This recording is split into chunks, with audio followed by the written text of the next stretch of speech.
an intense fan base, shall we say. We'll talk about that in a moment. But how did you perfect something that is so demented and psychotic? Not an easy thing to do. So how did you do that? Did you have to dig deep, or are you kind of a little bit demented yourself? Well, I come from Be careful now. the 12th fittest family in Ireland. No. Let's talk about Benedict Cumberbatch for a second, because he's another man with a big fan base. Yeah. People like him. He's not a conventionally good-looking leading man, and yet he's extremely attractive to a lot of women, as you know, and no doubt a few men, as we're at it. Yeah.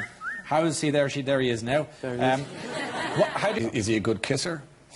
Uh, I mean, he did have to kiss him, as you know, from the rooftop there that last. Do you know what? That is tame compared to some of the we get. There's a sort of a new dynamic that happens among fans now, where they send you, well, I suppose short films, is how you describe it. Of what? Well, what they do is they take love scenes that you may have been in the past, and love scenes that someone, Benedict, for example, may have been in the past, and they put them together, and then they give them to you, and they usually, you know, they're usually very sort of shaky, shy hands. Benedict Cumberbatch's fans are called the Cumberbitches, as you know. Yeah. Do yours have a name, a nickname? Or? Yeah, they're called Scotties. Scotties. And that's not bad. And how are they? How are they in general?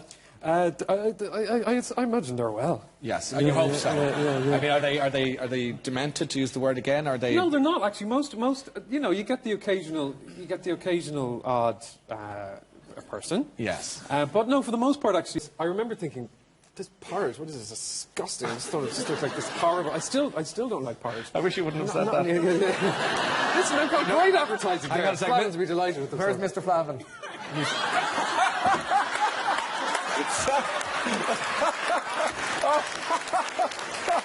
Anyway, I should have told you. What does Alan Partridge say? Surprise me in rehearsal. I looked online and I read some of the most unforgettable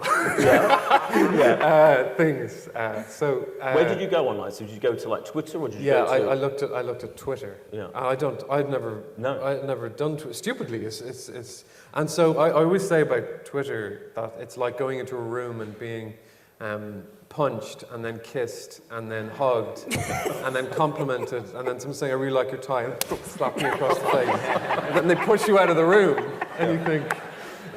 You know, and so the answer, is don't go in the room. Right. Andrew rang me up the next day from the top of Bart's Hospital. Yeah, I thought this is the answer. Were you guys